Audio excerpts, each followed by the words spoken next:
کیونکہ آپ جانتے ہیں کہ فل بینچ تشکیل دیا جائے، ہفتہ اس کیس میں پڑ جانا ہے، اور ان کو تو صرف اپنی کرسی بچانے کی فکر ہے، عوام کی تو فکر نہیں ہے۔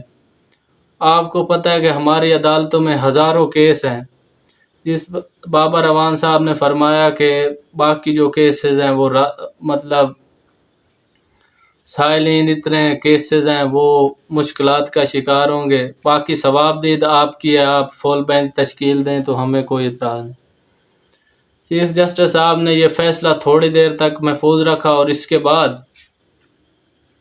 اس جو نون لیگ کی اپیل تھی، ڈیمانڈ تھی، اس کو بالکل ہی مسترد کر دی۔ چیف جسٹس صاحب نے کہا کہ ہم 3 جج آپ کے لیے 24 گھنٹے اویلیبل ہیں، لیکن ہم فل بینچ تشکیل نہیں دے سکتے، ہماری عدالتوں میں ہزاروں کیسز پڑے ہیں اور ہم ایک کیس میں نہیں الجھنا چاہتے بلکہ باقی کے بھی فیصلے کرنے ہیں۔ کوئی سائلین بہت زیادہ ہیں، کیسز بہت زیادہ ہیں، پہلے بھی ہمارا جو اتنے 50 سال کے کیسز پڑے ہیں، تو ہم ایک کیس پہ اپنا وقت ضائع نہیں کرنا چاہتے۔ سپریم کورٹ کے تمام جج صاحبان کی رائے ایک ہی ہے اور وہ ایک دوسرے کے متضاد رائے نہیں دیتے۔ چودھری شجاعت صاحب کے وکیل صلاح الدین صاحب بھی پیش ہوئے اور انہوں نے اپنے دلائل دیے۔ انہوں نے مطلب عدالت سے مہلت مانگی کہ مجھے وقت دیا جائے، میں وہ خط آپ کو پیش کروں گا جو قواف لیگ کے 10 ممبران کو باری باری دیے گئے۔ اس پر عدالت نے یہ سماعت جمعرات تک ملتوی کر دی۔ عدالت یہ چاہتی ہے کہ ہم تمام فریقین کو مکمل سننا چاہتے ہیں، کسی کا اس لیے انہوں نے زیادہ وقت دیا ہے کیونکہ اتنا بڑا کیس تو ہے نہیں، عین واضح ہے۔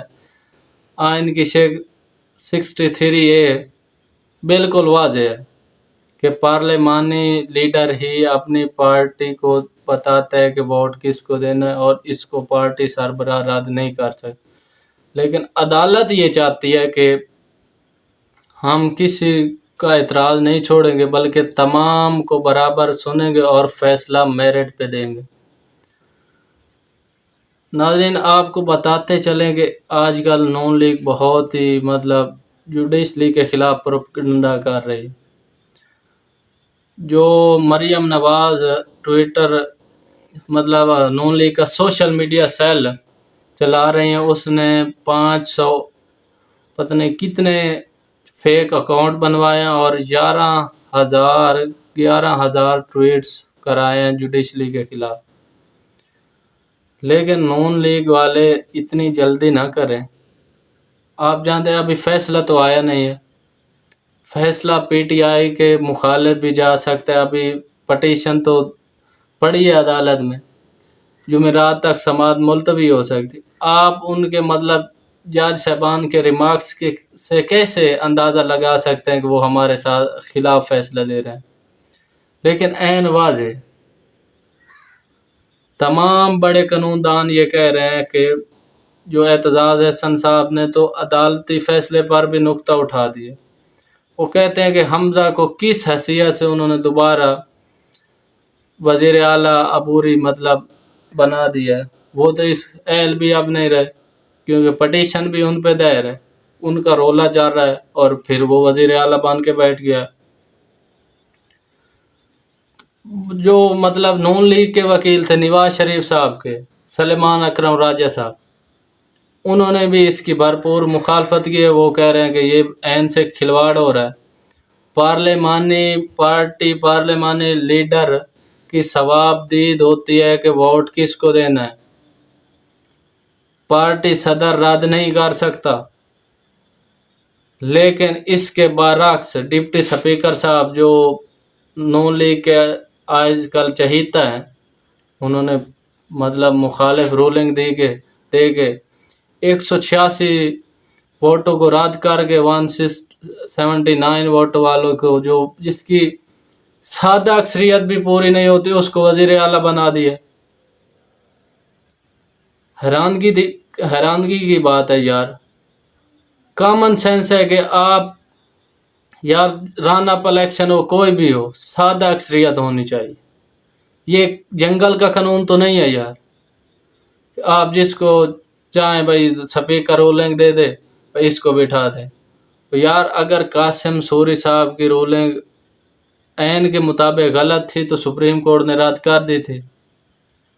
اس پر تو آپ نے تالیاں بجائی تھی, آپ بڑے خوش ہوئے تھے. لیکن اس پر آپ کو کیا اعتراض ہے؟ سپریم کورٹ میں ابھی پٹیشن پڑی ہے, فیصلہ جمعرات تک ابھی سماعت ملتوی ہوئی ہے, ہیئرنگ ملتوی ہوئی ہے. فیصلہ نہیں ہونے والا جمعرات کو, عدالت کی مرضی ہے کب فیصلہ دے دے.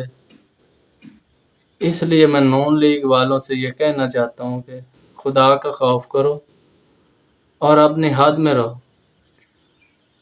اب ادھر سے برطانیہ میں بیٹھا ایک, اس نے کہا ہے کہ ہماری پارٹی کو چاند پارٹی رہنماؤں نے اور چاند پی ڈی ایم رہنماؤں نے تباہ کر دیا. ناظرین وہ بالکل ہی ٹھیک فرما رہے ہیں, کیونکہ وہ تو حکومت لینا ہی نہیں چاہتے تھے.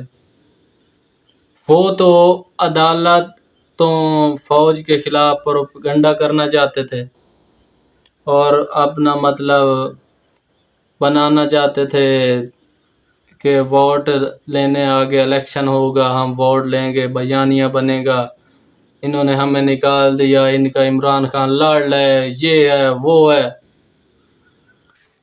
تو زرداری صاحب نے جو شہباز شریف کو کہا کہ بھائی آپ کو تو اس نے دیکھا ہے, آپ نے 30 سال آپ بنتے ہیں, وہ 3 دفعہ وزیر اعظم بن گیا, آپ کو تو وہ موقع ہی نہیں دے رہا.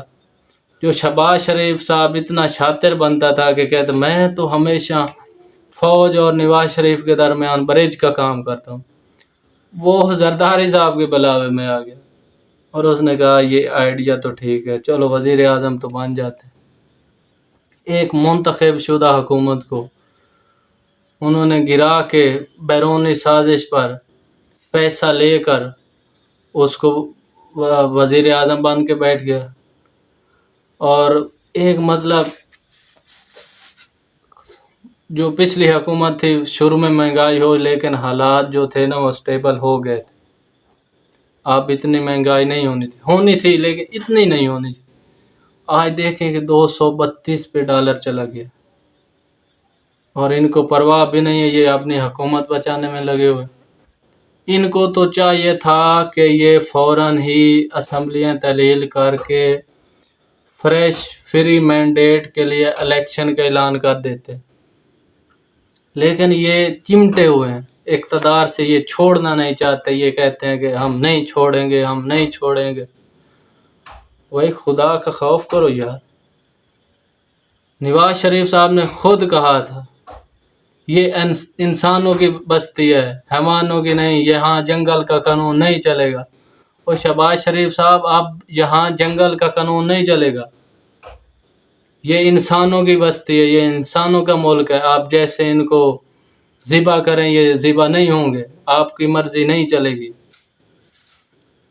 ناظرین آج ایک اور بھی بات بڑی اہم ہے, وہ یہ ہے کہ کور آرمی چیف نے تمام کور کمانڈر تھے نا ان سے مطلب آج اجلاس طلب کیا. انہوں نے اندرونی اور بیرونی تمام مطلب جو مسائل ہیں موجودہ ملک کے لیے ان پر ڈسکس کیے. شاید اسٹیبلشمنٹ نرم مداخلت کرنے والی ہے کہ الیکشن کی طرف تمام سیاسی پارٹیوں کو کیل کیا جائے. کیل کرنے والی یار کون سی بات ہے, ان کا ڈنڈا چلنا ہے اور کام ہو جانا. مجھے یہ لگتا ہے یہ جولائی جا رہا ہے, اگست ستمبر اور اکتوبر کے آخری ہفتے میں الیکشن متوقع ہے اور ہونا بھی ایسا چاہیے. شکریہ.